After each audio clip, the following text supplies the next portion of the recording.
and I'm ready for questions whenever you guys are. Hope everybody's doing well. Come on in. Oh.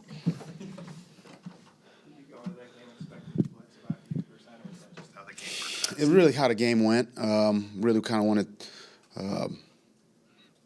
early on we did a few things, and look, they had a good team, a good quarterback, good receivers. Just trying to speed up the process and get the ball out quick and tackle them. That was, definitely a form of a game plan that we knew we could go to, and we kind of stuck with it. They made a lot of plays. There were some plays that we could have made that would have obviously helped, but we learn from it. We move on. We make the corrections, and we're really we're working on Carolina right now, which is going to be another big challenge on the road. Do you think that the pressures contributed to the day Keenan Allen had, or how did you view just the day that you guys allowed him to have? Keenan Allen's a great player. I mean, he's been making a lot of plays for his entire career. He obviously he became a focal point and somebody they wanted to get the ball out to quickly. I thought in some instances we tackled him well. There were some other instances where he got free and made some more other chunk plays. But credit to them and credit to him and credit to their staff. They did a lot of nice things. There was also some plays we could have made that would have obviously helped us. Look, in these games, all of them, they've been 2-3 plays, one way or the other. We just got to make them, and that's kind of been the message for our group. When we have opportunities to make plays, we need to make them, and I think our guys are up to that challenge. This week against Carolina is going to be a great opportunity for us to try to, make more of those plays, those big plays, those critical plays in those critical situations. What do you say to someone like Caleb Evans who has to, relive that? Like, did you talk him through what he should do? Or is it just one of those plays? Yeah, I mean, I think it's it's football. The ball bounces in a funny way. It's shaped. It's an oddly shaped ball, and then for him, he's a guy who works extremely hard at this. So no one's going to be harder on a Caleb than a Caleb, specific to that play or any play. It was a big one in the game, one he feels like he could have had, one that would have or could have, made a major difference in the game. But, like any player, mistakes are going to happen or, plays in the game. There's always going to be plays you're going to want back. He's a confident guy. We have confidence in him. He's done a lot of good things. We'll continue to work with him. He's a young, developing player in his second year.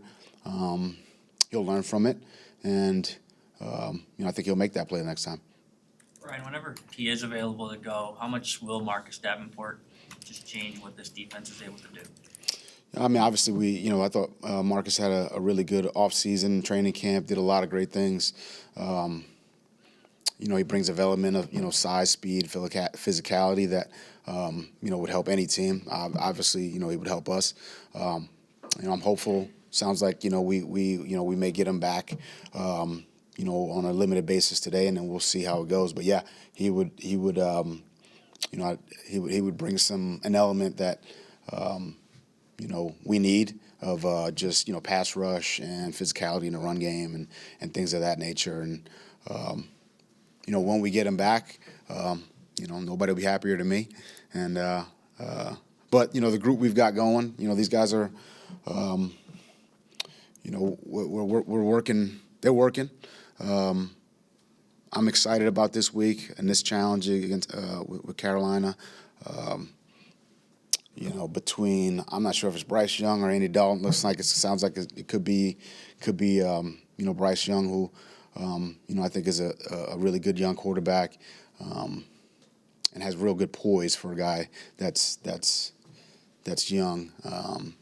But yeah, back to the Marcus.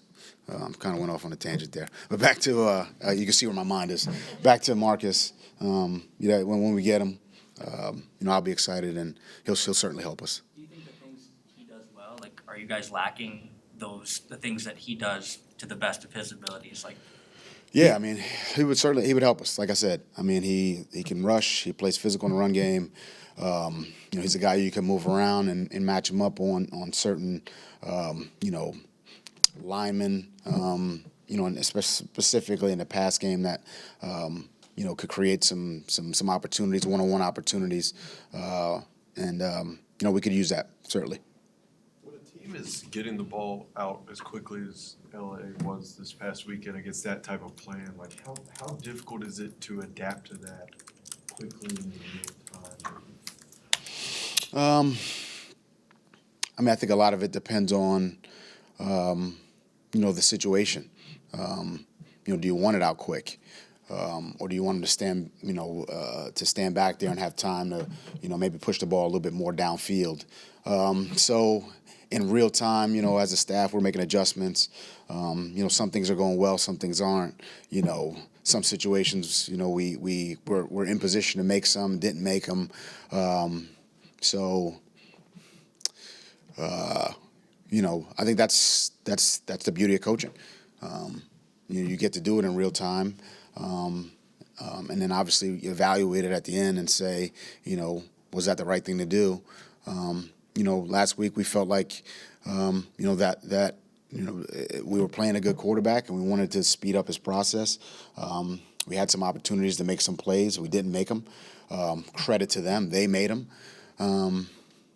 But at the end of the day, we learn from it. We move on, and we move on to Carolina. If you look at Carolina and moving forward, do you think that I think the blitz rate over the first 3 weeks has been 60-some%? Do you think that that's a sustainable number, or not? It's week to week. Every game plan is a little bit different.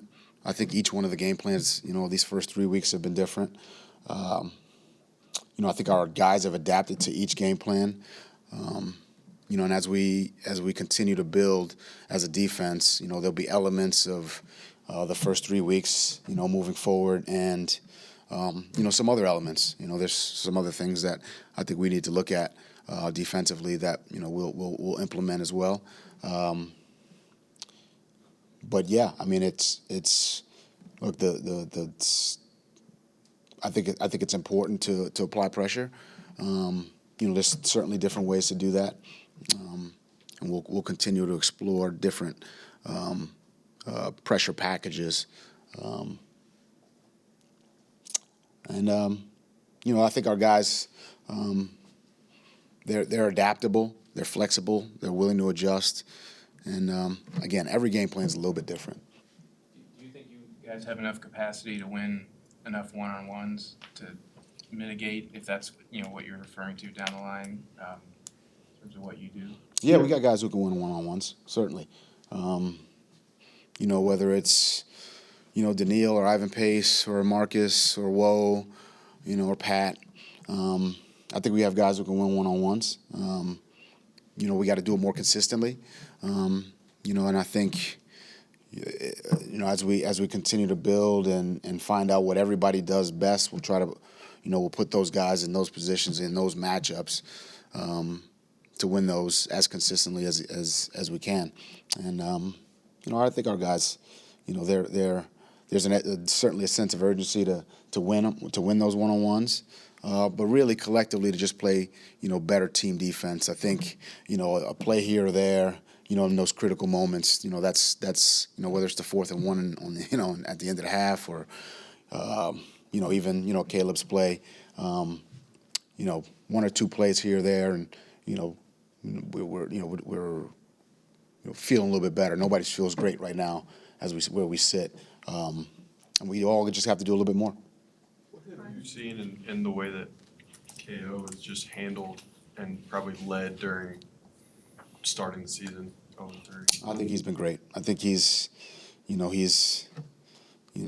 even. I mean, you can't get too high or too low, in this league, and ride those roller coasters. He's been even keeled, and just really, talk more about the fundamentals, the techniques, the communication, because that's really the foundation of of what we are and the process here in Minnesota. So, we're all following his lead, and I think he's done a great job through some adversity. Right, it's human nature at 0-3 that, guys want to go out there and you preach aggressiveness anyway, but how do you as a coach balance that from having to be aggressive and maybe doing too much with that pressure? I mean, there's always a balance. I mean, you don't want to be reckless. You want to be aggressive. You don't want to be reckless. And I think you're right. I think when you're sitting in a spot, you're facing some adversity. Everybody wants to help us turn that around. But I think we got to stay within the confines of what we do, and why we do what we do, and not go outside of that. And that's kind of the message we kind of preach to the players or try to impart to the players. I think they've taken to that. I think we all understand that a handful of plays, and we're having a lot of different conversations, but where we sit, we've got a hole. We've dug ourselves a hole, and we got to kind of dig ourselves out. There's only really one way to do that. That's to have better meetings, better walkthroughs, better practices, and better performances in games. And I think if we just continue to focus on daily improvement and not think about the end of the season, which I think people want to go there, and just focus on daily improvement. That's really the mindset we've got to take. And that's been the message. That's the message from KO, which is reiterated by myself and all the other coordinators and leaders on the team. And I think if we continue to do that, we'll be okay. Brian, there's a lot of new, a lot of unknown in Carolina for obvious reasons, but Frank Reich has a long offensive history in this league. I'm curious, through your years of studying him, what have you learned about his brand and identity of football? Oh, well, I've got nothing but respect and admiration for Frank. I think he's a great football coach, a great football mind, and I know he's referred to as an offensive coach, but just in having several conversations with him, it's offense, it's defense, it's special teams, it's building and building into men as a leader, and those are the things I respect about him.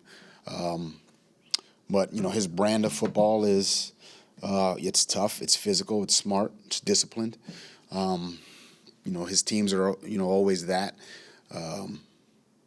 and I've kind of talked to our guys about that. They'll be ready to go. They'll be disciplined. They'll have a plan of attack in the run game, in the pass game, in the play action game, specific to us, and this will be a big challenge. Right, just with Daniil and his success so far, obviously you were happy to have him back when he signed his contract, but what have you seen from him so far that's kind of allowed him to fight through it despite all the attention that he gets?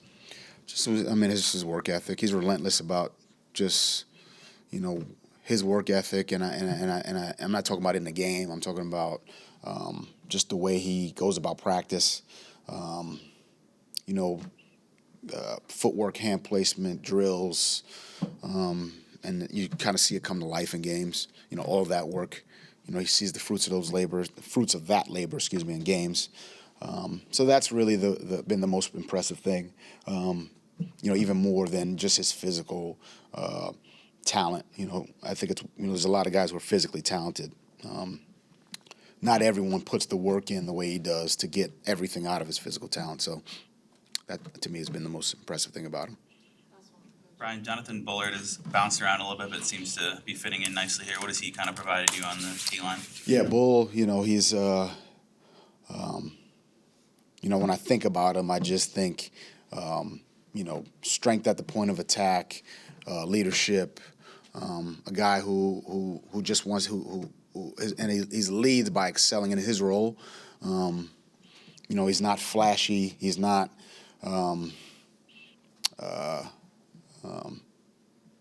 the sexy, flashy player. He just handles his responsibility, does his job. and leads, from that standpoint. You want him in there in the run game. He can push the pocket in the pass game. He plays to his strengths, and I think, that's something we try to talk to a lot of the players about, especially young players. Play to your strengths. It's funny. A lot of players want to. Somebody tells them they got a weakness. Hey, well, I'm going to show them. That I'm not weak in that area, and I kudos to them. And I think we should always try to work on our weaknesses. Myself included. I do, but we all have strengths. We all have gifts, and we need to play to those strengths and play to those gifts.